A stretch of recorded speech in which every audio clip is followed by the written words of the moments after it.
Hello friends, मेरा नाम है हिमांशु नंदवानी और मैं आ गया हूँ आपके लिए एक और वीडियो लेकर कंपनीज एक्ट के ऊपर। आज के वीडियो में हम लोग समझेंगे क्या प्रोसीजर होता है अगर आपको खुद की कंपनी स्टार्ट करनी है तो that is procedure for formation of the company. Company start करने का प्रोसीजर क्या है।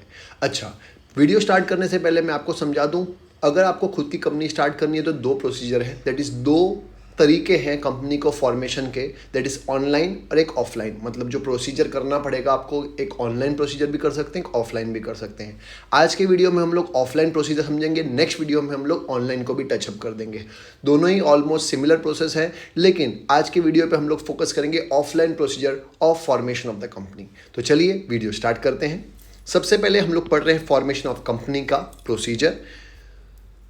फॉर्मेशन में आता है सबसे पहले प्रपोज नेम। देखिए ऐसा है कि कंपनी अगर आपको स्टार्ट करनी है तो कंपनी का नाम आप रखेंगे इन द सेंस कंपनी के प्रमोटर्स डिसाइड करते कंपनी का नाम क्या होगा, क्योंकि प्रमोटर्स ही ऐसे पर्सन हैं जो आइडिया सीड करते हैं कि हाँ भाई हमको कंपनी स्टार्ट करनी है। जैसे ओला का कोई प्रमोटर है, जैसे ओला कंपनी के बारे में आपने सुना होगा, उनके प्रमोटर को भी आइडिया आया था जब वो उनको एक टैक्सी वाले ने जंगल के बीच में छोड़ दिया था। उनको आइडिया आया कि नहीं, मुझे भी अपनी खुद की कंपनी क्रिएट करनी है जहाँ पे ऐसा ना हो। क्लियर है।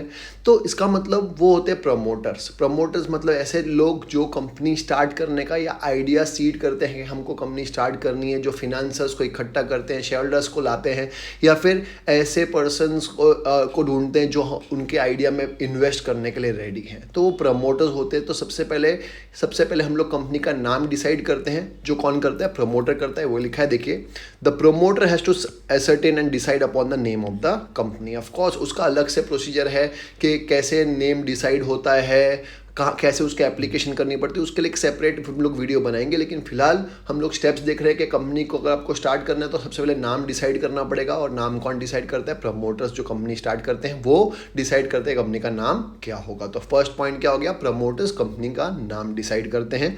ऑफकोर्स उसका प्रोसीजर अलग से होता है, मैंने आपको बताया, वो उसको हम लोग एक और वीडियो में लेंगे।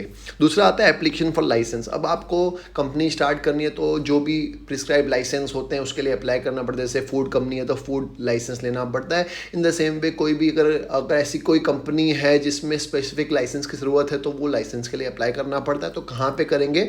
मिनिस्ट्री ऑफ सेंट्रल गवर्नमेंट में, वही लिखा हुआ है, देखिएगा ध्यान से। If the propose company wants to run an industry for establishment of licence, तो ज़रूरी लाइसेंस के लिए हम लोग को अप्लाई करना पड़ता है। अप्लाई कहाँ पे करेंगे? Concern ministry of central government को हम लोग अप्लाई करेंगे कि हाँ भाई हमको ये स्पेसिफिक लाइसेंस चाहिए इस कंपनी के लिए।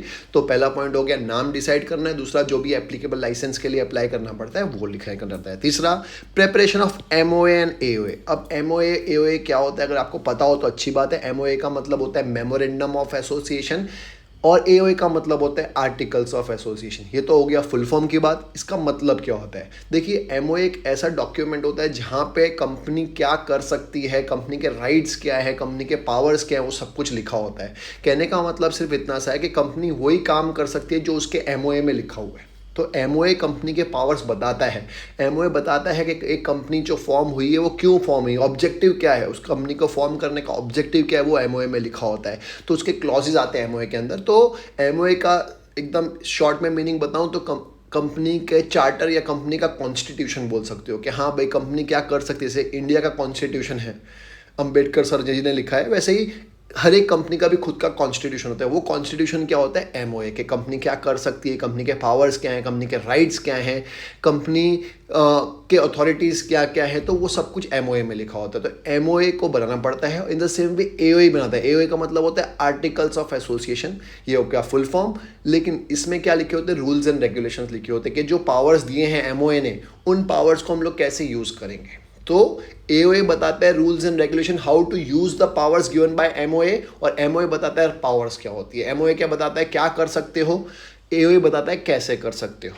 सिंपल है। एमओए बताता है कि कंपनी की पावर्स क्या है, एओए बताता है रूल्स एंड रेगुलेशन कैसे उन पावर्स का यूज कर सकते हैं। क्लियर है। तो थर्ड पॉइंट हो गया, हमको कंपनी का एमओए और एओए क्रिएट करना पड़ेगा। तो वो लिखा है preparation and printing of MOA and AOA. MOA क्या होता है वो मैंने आपको अभी समझाया। उसके लिए उसका जो फॉर्मेट होता है, देखिए हर एक चीज़ का एक प्रिस्क्राइब फॉर्मेट होता है कंपनीज एक्ट के हिसाब से। तो वैसे ही एमओए का जो फॉर्मेट है स्पेसिफाइड टेबल के अंदर है, ABCD और शेड्यूल 1 के अंदर, कि एमओए कंपनी क्या कर सकती है, कॉन्स्टिट्यूशन कैसी है, table A, table B, table C, table D, table E, सब अलग अलग टाइप ऑफ कंपनीज के लिए रहता है। तो एमओए का प्रिस्क्राइब फॉर्मेट कहाँ पे होता है? टेबल ABCDE ऑफ शेड्यूल 1, तो वो लिखा हुआ है। Which lays down the scope and activities of the company. MOA क्या बताता है, कंपनी का स्कोप क्या है, एक्टिविटीज क्या है। MOA is the constitution of the company, मैंने अभी आपको बताया एमओए क्या होता है, कॉन्स्टिट्यूशन होता है। As per section 4 of company MOA of the company shall be in respect of form specified in table ABCDE। मैंने अभी आपको बताया जो स्पेसिफाइड फॉर्मेट होता है उसके जो फॉर्म्स होते हैं वो टेबल ABCDE में है ऑफ शेड्यूल 1। क्लियर है। अब बात करते हैं एमओए के बाद एओए की। ये लिखा है आर्टिकल्स ऑफ एसोसिएशन। तो आर्टिकल्स ऑफ एसोसिएशन मैंने आपको बताया क्या होते हैं, रूल्स एंड रेगुलेशन बताते हैं, कैसे जो पावर्स एमओए ने दिए उसको कैसे हम लोग यूज करेंगे। तो वो लिखा है which provide the rules and regulation governing the internal management of the company. Company का इंटरनल मैनेजमेंट कैसे चलेगा, रूल्स एंड रेगुलेशन कैसे चलेंगे, वो सब कुछ कहाँ लिखा होता है, एओए में लिखा होता है। और इसके लिए टेबल रहेगा, जो फॉर्म्स रहेंगे वो टेबल कौन से हैं, FGHIJ। वहाँ पे ABCDE पहले 5 अल्फ़ाबेट, यहाँ पे FGHIJ नेक्स्ट 5 अल्फ़ाबेट। शेड्यूल अभी भी वो नहीं रहता है, मतलब जो आर्टिकल्स का फॉर्मेट रहता है या स्पेसिफाइड शेड्यूल रहता है वो किस में रहता है, टेबल FGHIJ में। डिपेंड किस टाइप की कंपनी है उस पर डिपेंड करता है। क्लियर है। तो बहुत ईजी सा प्रोसीजर है। पहला क्या था, कंपनी का नाम डिसाइड करना है जो जनरली प्रमोटर्स करते हैं। दूसरा हो गया लाइसेंस, जो भी एप्लीकेबल लाइसेंस होता है जो कंसर्न सेंट्रल गवर्नमेंट डिपार्टमेंट से हम लोग लेंगे। तीसरा होता है एमओए एओए बनाओ। एमओए क्या होता है मैंने समझा दिया, एओए क्या होता है समझा दिया। अब आता है अदर डॉक्यूमेंट्स। एमओए एओए के बाद इंपॉर्टेंट और बहुत इंपॉर्टेंट डॉक्यूमेंट्स भी होती है, उसको भी प्रिपेयर करना पड़ता है। तो उसमें आता है सबसे पहले आता है पावर ऑफ अटॉर्नी, के कंपनी जब तक फॉर्म नहीं होती तो कंपनी के बिहाफ पे जो डिसीजन लेंगे उसकी पावर अटॉर्नी किसके पास है, कौन डिसीजन लेगा, उसकी अथॉरिटी कितनी रहेगी, वो सब कुछ पावर अटॉर्नी में लिखा होता है। कंसेंट ऑफ डायरेक्टर्स, जो डायरेक्टर्स रहेंगे वो अपनी मर्जी से डायरेक्टर बन रहे हैं, उनका कंसेंट, रिटन कंसेंट लिखा होता है। तो वो बनाना पड़ता है कि जैसे प्राइवेट कंपनी तो कम से कम 2 डायरेक्टर होने चाहिए, पब्लिक कंपनी तो कम से कम 3 डायरेक्टर होने चाहिए। तो जो डायरेक्टर्स बने हैं उनका रिटन कंसेंट भी चाहिए होता है, उसकी कॉपी। पर्टिकुलर्स ऑफ सब्सक्राइबर मतलब जो पहले पीपल होते हैं, जैसे यूट्यूब में सब्सक्राइबर्स होते हैं वैसे कंपनी में भी जो लोग कंपनी के मेंबर्स बनना चाहते हैं वो सब्सक्राइबर्स होते हैं। तो मिनिमम 2 सब्सक्राइबर होने ही चाहिए, दैट इज मिनिमम 2 मेंबर होने ही चाहिए अगर आप प्राइवेट कंपनी स्टार्ट करना चाहते हैं। मिनिमम 7 मेंबर होने चाहिए अगर पब्लिक कंपनी स्टार्ट करना चाहते हैं। तो उनके पर्टिकुलर्स, दैट इज कौन है वो सब्सक्राइबर, उनका नेम, डिटेल्स, उनका पूरा रजिस्टर रिकॉर्ड होता है। एफिडेविट फ्रॉम सब्सक्राइबर, जो भी सब्सक्राइबर बन रहा है उनकी एफिडेविट ली जाती है कि हाँ भाई वो अपनी मर्जी से सब्सक्राइबर बन रहे हैं, किसी के जोर ज़बरदस्ती, और जो भी इन्फॉर्मेशन उन्होंने दी है वो सब कुछ सही दी है, उसको एफिडेविट बोलते हैं। Address of communication of register office. Register office मतलब हर एक मतलब अगर आपको कंपनी के साथ कम्युनिकेट करना है तो किस एड्रेस पे करोगे, तो वो जो एड्रेस होता है वो रजिस्टर ऑफिस होता है। तो उसकी डिटेल्स भी डालनी पड़ती है कंपनी के फॉर्मेशन के टाइम पे कि हाँ भाई हमारा रजिस्टर ऑफिस कहाँ पे है। That is address of communication of the company. का कंपनी का कम्युनिकेट करना है तो किस एड्रेस पे कर सकते हैं, वो होता है रजिस्टर्ड ऑफिस। और लास्ट में अदर स्टैट्यूटरी डिक्लेरेशन, इसके अलावा जो भी लॉ ने बोला है, इसके अलावा जो भी डॉक्यूमेंट्स आपको देने पड़ेंगे वो देने पड़ते हैं अदर डॉक्यूमेंट्स के अंदर। क्लियर है।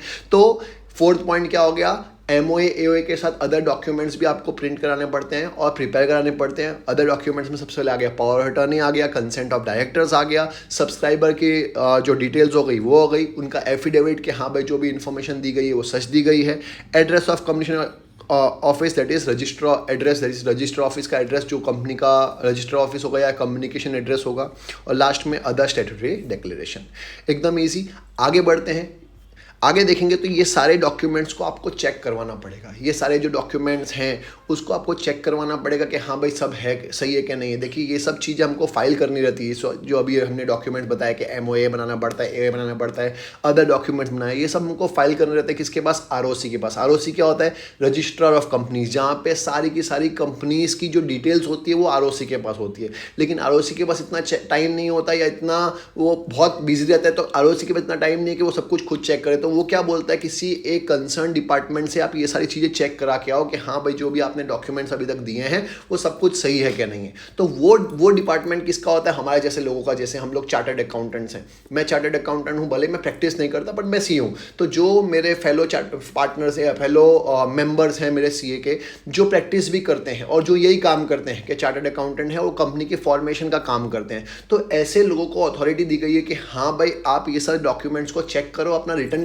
कंसेंट दे दो कि हमने सारे डॉक्यूमेंट चेक कर लिए, कंपनी का एमओए एओए पढ़ लिया है, अदर डॉक्यूमेंट्स पढ़ लिए और हमारे हिसाब से सब कुछ बराबर है, तो हम लोग एक रिटर्न कंसेंट दे देंगे। और वो रिटर्न कंसेंट हम लोग किसके पास, जो अपने क्लाइंट हमारे पास आए हैं कि हाँ भाई हमको कंपनी स्टार्ट करनी है, उसको हमारा रिटर्न कंसेंट दे देंगे और फिर वो आरओसी के पास फाइल होता है। तो इसका मतलब क्या है, आरओसी क्या चाहती है कि उनके पास डॉक्यूमेंट आए उससे पहले कोई ऐसा अथॉरिटी हो जो ये सब कुछ चेक कर ले उनके बिहाफ पे कि हाँ भाई सब कुछ बराबर है, ताकि उनका काम आसान हो जाए। तो वो काम आसान करने का काम कौन करता है, चार्टर्ड अकाउंटेंट्स हो गए, कंपनी सेक्रेटरीज हो गई, एंड और भी बहुत सारे अटॉर्नीज हो गए, हाई कोर्ट के अटॉर्नीज होते हैं, सुप्रीम कोर्ट के अटॉर्नीज होते हैं, वो सब ये सब कर सकते हैं। तो वही अपन लोग पढ़ेंगे कि एक्स्ट्रा डॉक्यूमेंटेशन जो हम लोग आरओसी के पास फाइल करने वाले हैं उससे पहले ये सारी डॉक्यूमेंटेशन को चेक करवाना पड़ता है। तो कौन चेक कर सकता है, अपना रिटर्न कंसेंट दे सकता है, वो इस पॉइंट में पढ़ेंगे। तो वो लिखा है filing the documents and payment of necessary fees.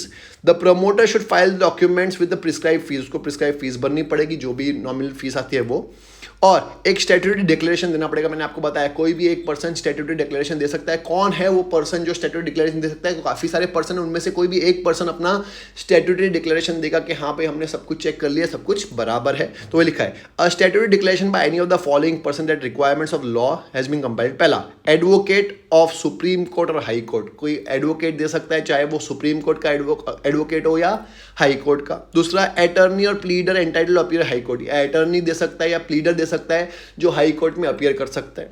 तीसरा, चार्टर्ड अकाउंटेंट, मैंने अभी आपको बताया, सीएस जो प्रैक्टिस कर रहे हैं उसे engage in the formation of the company, जो प्रैक्टिस कर रहे हैं इंडिया में और उनका काम क्या है, कंपनी का फॉर्मेशन करना है, वो कर सकते हैं।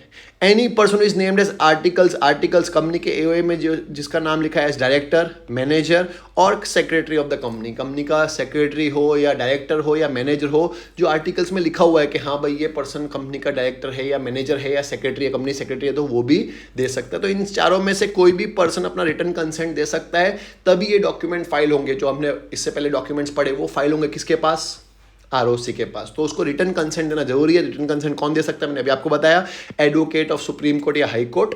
दूसरा, attorney of high court, attorney जो हाई कोर्ट में प्लीड कर रहा है, प्लीडर भी हो सकता है, अटर्नी भी हो सकता है। चार्टर्ड अकाउंटेंट जो प्रैक्टिस कर रहा है इंडिया में और जिसका काम ही क्या है, कंपनी के फॉर्मेशन करने का काम है। और चौथा, ऐसा पर्सन जिसका नाम लिया गया है एज सेक्रेटरी और मैनेजर और director in the articles of association of the company, तो वो पर्सन भी अपना रिटर्न कंसेंट दे सकता है। क्लियर है।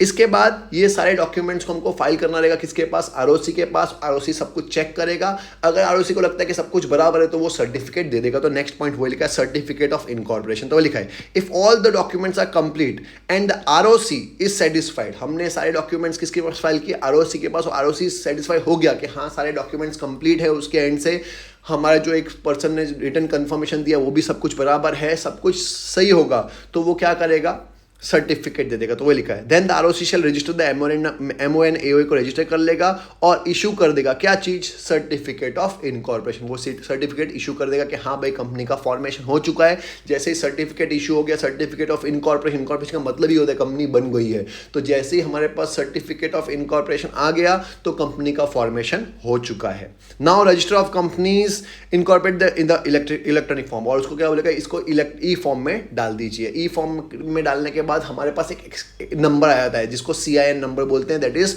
कॉर्पोरेट आइडेंटिफिकेशन नंबर या आइडेंटिटी नंबर। मतलब कंपनी का खुद का एक आइडेंटिटी नंबर हो जाएगा। जैसे डायरेक्टर का डायरेक्टर आइडेंटिफिकेशन नंबर होता है, वैसे कंपनी का भी खुद का एक आइडेंटिफिकेशन नंबर होता है, इसको हम लोग CIN बोलते हैं। क्या बोलते हैं, CIN, कॉर्पोरेट आइडेंटिटी नंबर या कंपनी आइडेंटिफिकेशन नंबर, जो भी आपको बोलना चाहें। तो वो लिखा है the register of company also a lots corporate identity number in the certificate of incorporation. Such CIN shall be distinct and unique identity number. और यही जो नंबर होता है वो एक यूनिक और डिस्टिंक्ट नंबर होता है किसके लिए, एक कंपनी के लिए। मतलब ये नंबर आ गए तो इसका मतलब कंपनी की आइडेंटिटी बन चुकी है, उसका CIN क्रिएट हो चुका है और कंपनी का प्रोसीजर कंप्लीट हो चुका है, कंपनी का खुद का एक एग्जिस्टेंस फॉर्म हो चुका है। तो सिंपल सा प्रोसीजर है। सबसे पहले आपको नेम के लिए अप्लाई करना पड़ेगा, वो जनरली प्रमोटर्स करते हैं। दूसरा, लाइसेंस के लिए अप्लाई करना पड़ता है, लाइसेंस के लिए हम लोग को जो कंसर्न डिपार्टमेंट है सेंट्रल गवर्नमेंट का वहां करना पड़ेगा। तीसरा, MOA और AOA बनाना पड़ेगा। MOA AOA क्या होता है मैंने अभी आपको समझाया है। MOA बताता है कंपनी के पावर्स क्या है, AOA बताता है कंपनी के रूल्स एंड रेगुलेशंस क्या है। अदर डॉक्यूमेंट्स में जैसे पावर अटर्नी हो गया, डायरेक्टर का कंसेंट हो गया, सब्सक्राइबर की डिटेल्स हो गई, उनका एफिडेविट हो गया, रजिस्टर ऑफिस की डिटेल्स हो गई, अदर डॉक्यूमेंट्स आ जाते हैं। ये ये सब चीज़ों को चेक कराना पड़ता है, प्रिस्क्राइब फीस भरनी पड़ती है।